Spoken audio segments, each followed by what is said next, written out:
Well, hello and welcome to the broadcast. I'm Captain Chris Nolan from C Semester Ashore as we follow the journey of the Robert C. Seamans across the Pacific from New Zealand to Southern California. The Robert C. Seamans is currently on passage from Hawaii to San Diego and is making excellent progress, as you can see by the diagram, is right around Point Conception, California, looking to enter San Diego on Saturday. So that's an exciting event for sure, and we're looking forward to talking with the crew, not on a satellite phone. But in today's broadcast, we're going to talk with Captain Bercaw to see how the ship is doing. And we're also going to talk with Chief Engineer Henry Cylkowski to find out what a day in the life aboard the Robert C. Seamans is like for the ship's engineer.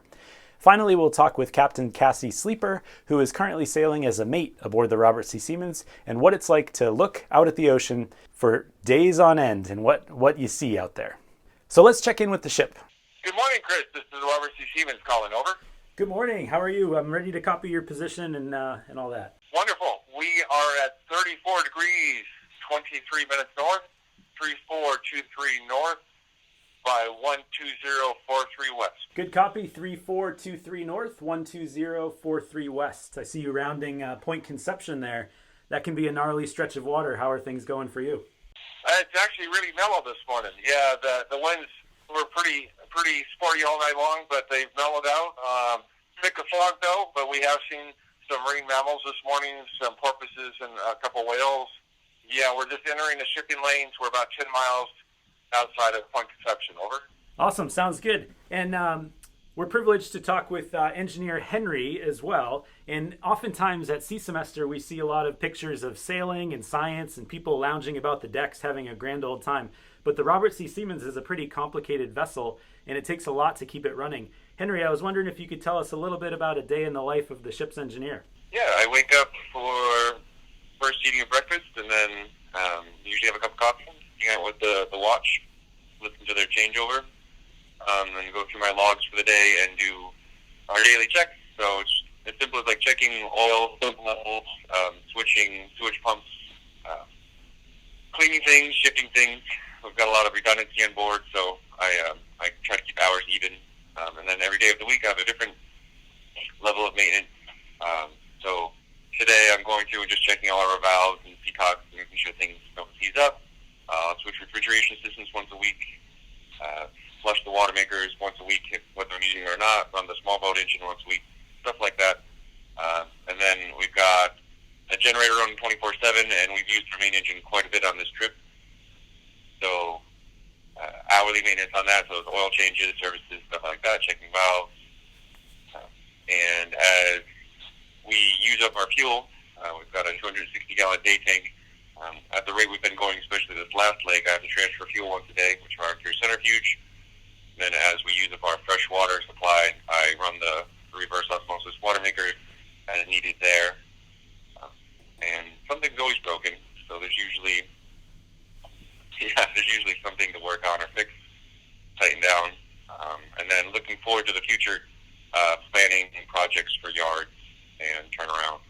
Awesome. Do you ever get a chance to participate in the sailing, or do they keep you down locked in the engine room just working all the time? No, they let me out and about. I usually come visit pretty frequently just to get some scenery and fresh air, especially with our small crew. This trip, they usually come get me if we're doing a larger sail handling evolution, just because we need some bodies. Next up, we're going to talk with Cassie Sleeper, who's a tall ship captain in her own right and happened to get aboard the Robert C. Seamans as a watch-standing mate for this journey. Cassie, you've sailed from New Zealand through the tropics and now to California. That's a lot of water. Did you see a lot of vessels out there on that trip? No, surprisingly, we didn't see a lot of boats. We saw, I think, 3 on our way from New Zealand until we got really close to Hawaii.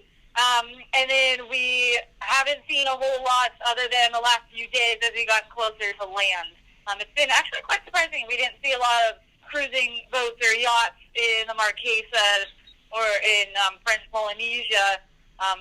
We definitely didn't see as much as we've seen in the past, so it was quite surprising. And as a watchstander, you spend a lot of time looking out and making sure that we're not going to hit things and spending time looking at the water. What's the weirdest or coolest thing you've ever seen out there on the ocean? I don't know, the whales are pretty cool when you see a whale breaching.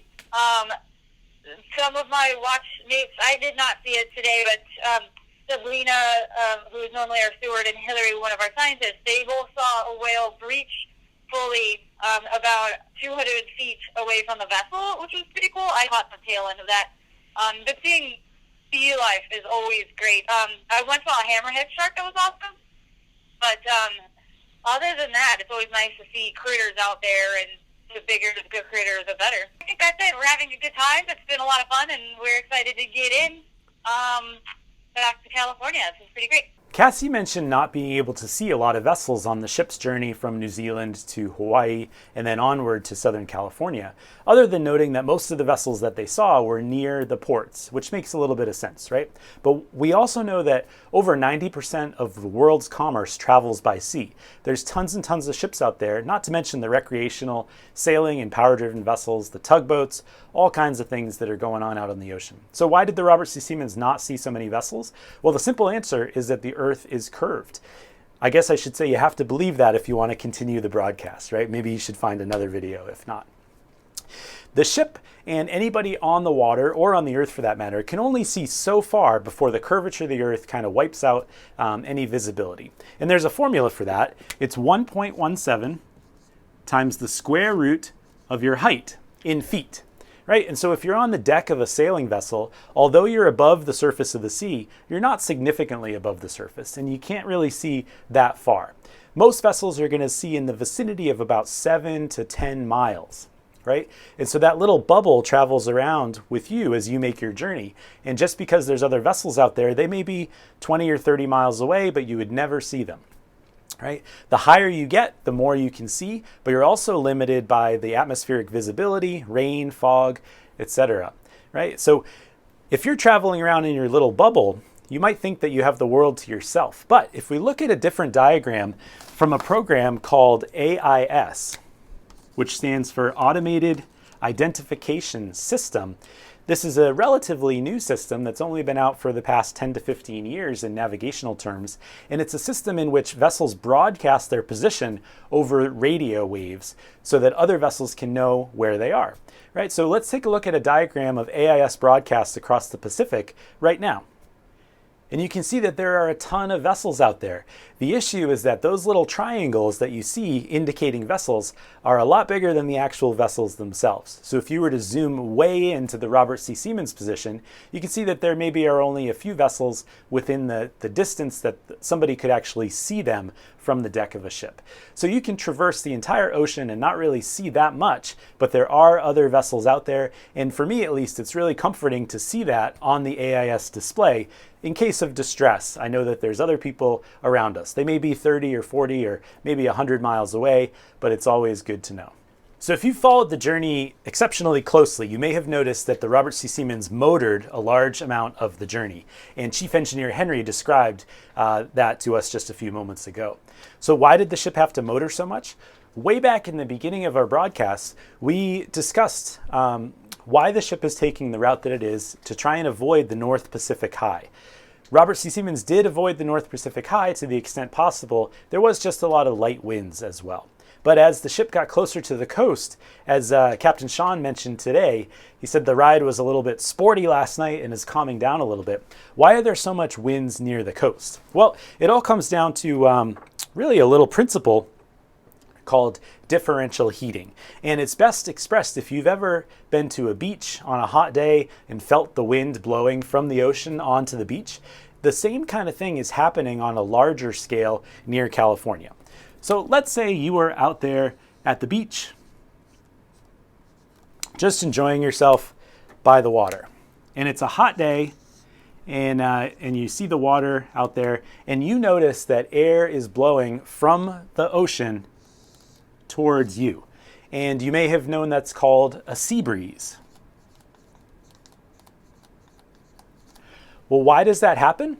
It's actually the same thing that happens in your shower if you're silly enough to have a shower curtain, why it always touches against your leg. The same thing is happening there. What happens is that the land on a hot day is going to heat up a lot faster than the water will. And when air heats up, it tends to rise. Right? That air rises and then starts to spread out in all directions. And as that air spreads out, it starts to cool, and cool air starts to sink. Right? So in this case, the air is cooling down and starting to sink, and you're generating an area of higher pressure there on a small scale, right? Just around the beach. So that air wants to move from an area of high pressure to fill in an area of low pressure, filling in the gap, just like it does in your shower.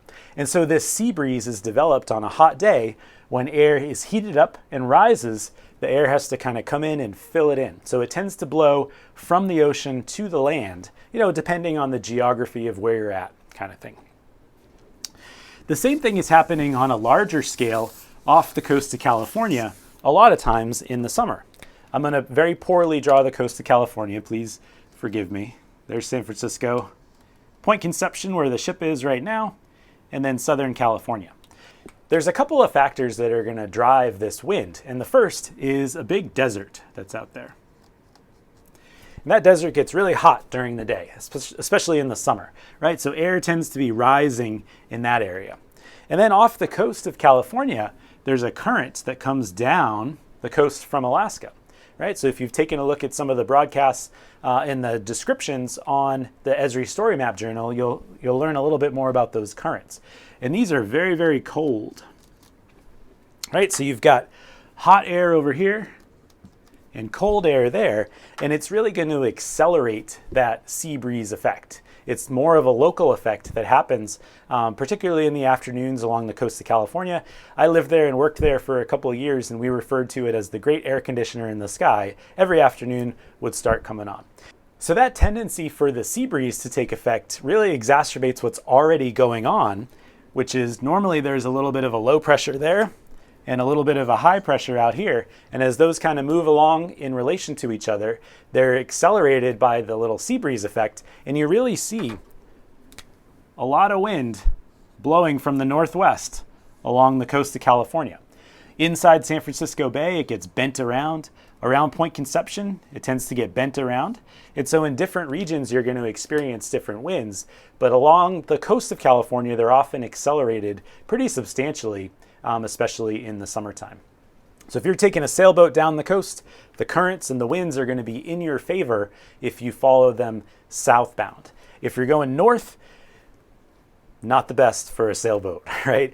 If you're heading up from Baja, California to get back to, say, Central or Northern California, it's often referred to as the Baja Bash. So the winds and the seas are always in favor of the ablest navigators, and congratulations to Captain Sean and the crew for choosing a route that's going to take advantage of those winds as they head into Southern California. That's it for today's broadcast. Thanks for watching.